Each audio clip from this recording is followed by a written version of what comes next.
Welcome boys and girls, it's RAVER here. Now, if you don't follow me on Twitter at RAVEROfficial_, you may not have seen these two pictures that I'm about to show you. These two pictures are footage taken on Saturday, 31st of October, on the day of Halloween, when me and Alan went up to London and we met John Glen. Now, I know a lot of you probably don't know who he is. So who is John Glen? Well, John Glen is one of the directors of some of the earlier James Bond movies from the 70s to the 80s. And me and Alan, being massive Bond fans, we found out that John Glen was doing meets and greets at Forbidden Planet in Shaftesbury Avenue. So we thought, why not? And we just went up to London, stood in a queue for nearly an hour and a half. We got right at the front though, and while we met John Glen, he was talking about SPECTRE, because as we all know, the biggest film out in the moment is the brand new James Bond film, SPECTRE, and it's been out for nearly 2 weeks now, which means a lot of people have already seen it. And he kind of gave his opinions on SPECTRE while we were meeting him, because we wanted to ask him about what he thought about the film, if he had seen it. And that kind of gave me the inspiration to make a video based on a review of SPECTRE from my opinion. Before I get on to doing the actual review, I want to warn you guys that it will contain spoilers. So if you haven't seen SPECTRE and you want to see it, do not proceed in watching this video.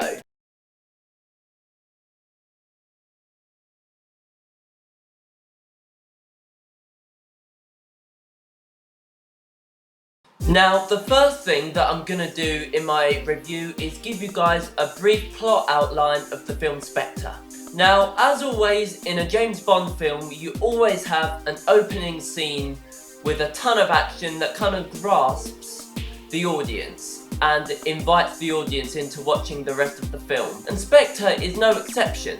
Basically, the idea of SPECTRE's opening scene is he's in Mexico at a huge gathering called the Day of the Dead, and not that we know this at this point, but he's been instructed by the former M, played by Judi Dench, to kill somebody called Marco Sciarra, who we don't know who he is at this point, but we see him participating in this event. He goes to his hotel room with a girl. At this point we don't know if it's a Bond girl or not, but from watching the film I now know that it isn't, and basically gets in his suit, leaves his room and does what he does best. And I've got to say, this opening scene is one of the best opening scenes I've ever seen in all the James Bond films.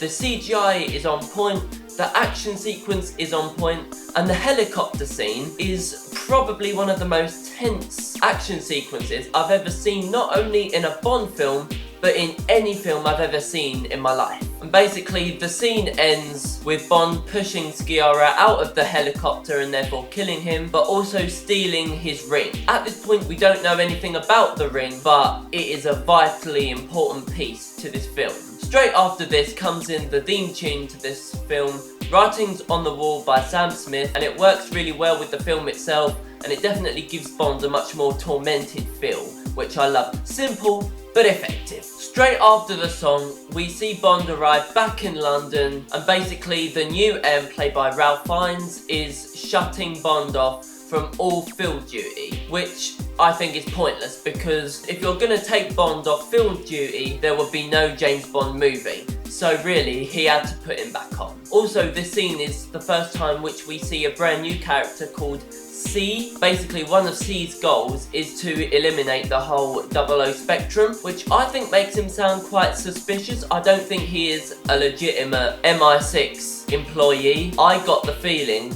even from this first scene, that he was going to be a villain to this film. The next most important scene in this film is when Moneypenny comes to James Bond's flat, and she basically thinks that he has a secret which he is hiding, in which he does. And in this tape it shows the old Moneypenny, played by Judi Dench, instructing Bond to go to Mexico and to kill Sciarra, which now explains the opening scene to the movie. Next bit, Bond goes to Rome to attend Sciarra's funeral, and at the funeral he meets his wife. She takes him back to her house and she basically tells him that her husband was part of a criminal organisation, and she gives him the details of where they're meeting later that day. At this point, this made me think, could it be Spectre? Is this the point of the whole movie? At this point, I wasn't sure, but it wouldn't have surprised me if it was. Next bit, he finds the place and he gets in by showing the Spectre henchman the ring.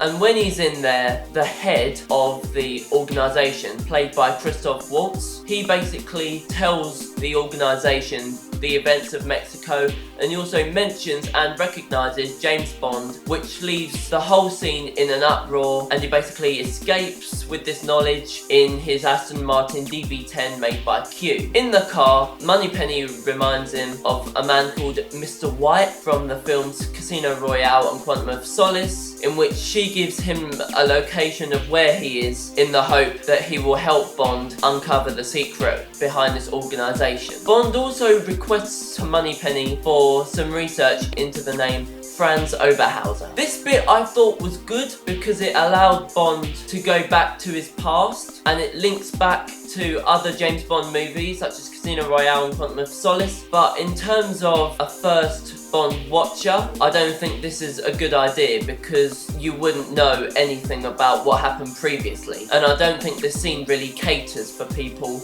that are watching James Bond for the first time. Next bit, what do you think happens? He finds Mr. White in Austria, and he finds him in this tiny little cabin place, and he's dying of some sort of poisoning, and he wants to commit suicide, which he does. But before he does so, he tells Bond about his daughter, where to find her, and she will lead him to the organisation that he's looking for. I feel like the whole theme of suicide darkens the movie, but in that sense, I think it makes the movie more modern, because in the last 30 or so years, suicide levels have just gone up and up and up, so it keeps it culturally relevant as well. I also had the thought about his daughter leading him to the organisation. This made me think, could his daughter be the main Bond girl for the film? Obviously we now know she is, but at this point it made me think. So Bond finds Mr. White's daughter where she works, in like a glass clinic-y type thing up in the mountains. Now this bit reminded me of On Her Majesty's Secret Service. It just looks like the kind of place that was used to film the other clinic in the film, which for me, it shows where Sam Mendes' inspiration came from, and it definitely gives references to older Bond movies, which I think is like a really nice touch. Upon arrival, she gets snatched by Spectre's henchmen, and Bond goes off on a massive plane chase in order to free her. This chase is one of the best action sequences in the whole film, and it really does also prove just how useless henchmen really are. After the chase, they meet with Q, and Bond gives Q the ring that he stole from Sciarra, and from this ring, Q finds out pretty much everything Bond needs to know. He finds out about Oberhauser, he finds out about the organisation, and pretty much the deaths of every character that has died from Casino Royale up to Skyfall, and they all have links to this organisation and Oberhauser. For me, as a massive Bond fan, I like how all four of Daniel Craig's Bond films connect, but again, for a first time watcher, I don't really think this film caters for them. Also in this scene, Madeleine reveals for the first time in the whole movie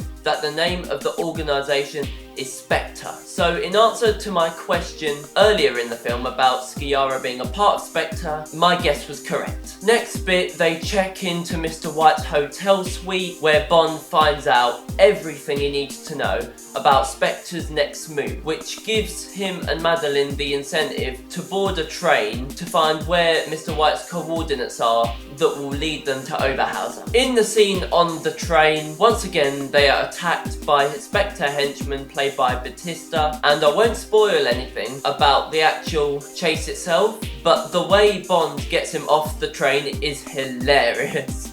It really was. It was the funniest scene in the whole movie. And I feel like up to this point, the movie needed a bit of comedy to lighten it up a bit. And I'm so glad that this scene gave them the opportunity to do that. I really do think it added to the effect. Also, the scene in the train reminded me of one of the earlier Bond films from Russia with Love, and that again shows where the writers of this film got their inspiration from, which I do think is a really good touch, especially if you're a hardcore Bond fan like myself. Next bit, at the end of their journey, they arrive at the desert facility place where they are met by Oberhauser, and in this scene 3 massive revelations are made. 2 of them I never expected, but one of them I do think was obvious. The first twist is that he is Bond's adopted brother, and he basically reveals that he is the son of Kincaid, and Kincaid, as we know from Skyfall, is Bond's guardian as a child. The other massive twist is that Oberhauser faked his death and changed his name 20 years prior to the film, and his new name now is Ernst Stavro Blofeld. I never expected him to be Blofeld. Christoph Waltz as Blofeld was something I never even thought of, but it makes amazing sense now. The other twist, which is the one that I thought was kind of obvious, was when he tells Bond that C is all part of Spectre. Yeah, I guess that C was quite suspicious even from the first scene of his. So it didn't really surprise me, but I just think C's character is a little bit pointless anyway. I don't even think C is even needed in the film. This scene is also the big torture scene. Now, the scene is good, but it can be quite cringeworthy, especially if you're scared of needles, because Blofeld tortures Bond by sticking needles in his face, and there is a bit of Blofeld planning to stick the needles in Bond's eyes. He doesn't, but by this point Bond manages to escape, and after they escape, the whole building blows up, and I basically thought that the movie would end there. And I also believed that Blofeld was dead because he was trapped inside the building when it blew up. Boy, hell was I wrong. Next scene, they are all back in London. For me, this is the bit in the film where it's a big turnaround point, and I do feel that this turnaround point is for the worse. I feel like from this point on, the whole film loses its plot a bit and it goes a bit crazy. And basically, the MI6 team try their best to arrest C, who does get captured and also gets killed, thank goodness. But the other bit is where Bond gets kidnapped and he gets taken to the old MI6 building, not the building that they use in Spectre. And in this scene, he meets Blofeld again, which kind of surprised me a bit because I thought he was dead, and it was another twist that I didn't really understand, and I still don't understand it, to be honest. But he meets Blofeld and he basically tells him that in 3 minutes after setting the timer that the whole building will explode, and Blofeld has hidden Madeleine somewhere in the building, and Bond has to find her in 3 minutes, and they've got to escape in 3 minutes before the building explodes and demolishes. He also tells Bond that he has an easy route of escape where Bond's and Madeleine's is much more difficult. This bit is good, but it kind of reminds me of a more light-hearted version of the Saw movies, and I'm sorry, but the Saw movies are horror movies, and I just don't think it's needed. But in the end, Bond finds Madeleine, they escape from the building along with Blofeld, and the whole building explodes and demolishes. Quite easily CGI, but that is the end of the old MI6 building. RIP to the one building that is used in every James Bond film up to now. Basically, in Bond and Madeleine's escape, they land on a boat and Blofeld boards his helicopter. And during Bond's boat chase, he shoots down Blofeld's helicopter, which then goes a bit crazy and blows up on Westminster Bridge. But Blofeld still manages to escape the helicopter crash and the helicopter blowing up. How does Blofeld not die in this film? He cheats death 1,000 times. And basically, the end of Blofeld in this film is that he doesn't die, but he gets taken away and arrested by M and MI6. That is the end of Blofeld in this film. And the final scene of the whole entire movie is Q fixing Bond's Aston Martin DB5, which blows up in Skyfall, and Bond and Madeleine drive away into the distance, and that is how the film ends. Overall, there were many good points and many bad points about the movie. So obviously the movie isn't perfect, and I'm basically going to discuss them with you now. The good points in Spectre are Daniel Craig's acting, Bond going back to his roots, Bond keeping up to date with modern gadgets and modern themes, how Blofeld's ending is left open, which makes room for a sequel to this movie, references to older Bond films from the Sean Connery and Roger Moore eras, awesome editing, awesome CGI, awesome action scenes, a great song and opening title sequence to go with the movie. Sam Mendes really knows how to direct a movie. Costumes, makeup and set design were all amazing. It really did make the film much more believable in my eyes. Leia Seydoux acting as Madeline made me feel like Madeline was one of my favourite Bond girls of all time. Not just in the Daniel Craig era, but of all time. And the last good point, which is, in my opinion, one of the most important, is Bond still has that slick, that smooth, that suave style as always. I'm glad that over 50 years, regardless of what else has changed, I'm still glad that Bond keeps his old style. Here come some of the bad points in the movie. The bad points include the fact that some of the twists were quite expected and I guessed them early. I feel like Ben Whishaw's portrayal of Q is too camp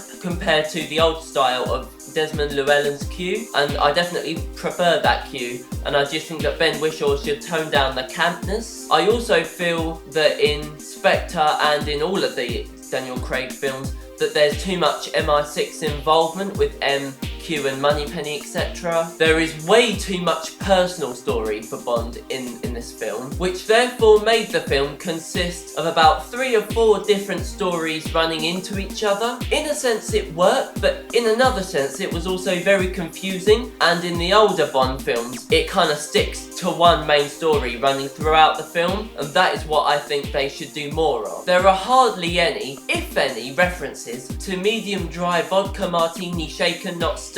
I'm sorry, but how can you have a Bond movie without Bond drinking a vodka martini shaken not stirred? I just don't get it. I don't think it makes sense. At some point in the film, he should have drunk one. There is even a scene where he asks for one, but is refused one because that place doesn't serve alcohol. And I think that that is a fault in the script. I think that should stick to the old Bond, and I just think he should have had a vodka martini at some time or another. Some action scenes can be a little bit too much for some people. That's including the helicopter scene, and I think that the torture scene was a little bit extensive, and I felt like the suicide scene with Mr. White was a bit too much. Also, there is no flirting with Moneypenny and the hat where he tosses the hat. Why don't they do it anymore? Bond should be flirting with Moneypenny more than working with Moneypenny. That is how Bond universe is meant to work. Plus, I feel that Spectre makes it less accessible for new watchers, for first time Bond watchers, and they might not get some of the older film references. So for that reason, I personally wouldn't recommend it for people that have never seen a James Bond film before, and that I do think is quite disappointing. The plot is lost halfway through the film from the moment where Blofeld dies. After that, the plot just goes crazy, and the final bit is no bad jokes. Or not enough bad jokes, should I say. Throughout Bond history, Bond has always said some bad jokes at some time or another. There were hardly any. So although there were many points to praise and also many points to criticise, I do feel like Spectre is a very, very good movie indeed, and I would definitely recommend it, but only to hardcore Bond fans. But it was fun, it was action-packed, it was threatening, it did pretty much everything Bond needed to do. Parts of it were slightly unconventional, but it was a great movie and I would definitely watch it again. And on a rating out of 10, I would rate it a standard 007. I'm sorry if you have just disagreed with everything that I have just said, boys and girls. It's just that I'm not a movie critic, so I don't really know what I should be looking for, but this is purely my opinion. And obviously, you know, you might agree with me, you might disagree with me, you might think I'm being too harsh, but I enjoyed it, and I hope you enjoyed it too. So that was my review on Spectre, boys and girls. If you guys liked it, give it a like, a comment, a rate, a subscribe, a share, all that awesome stuff. And I'm gonna see you guys next week for a brand new video. And guys, my name is Raver, and I'ma see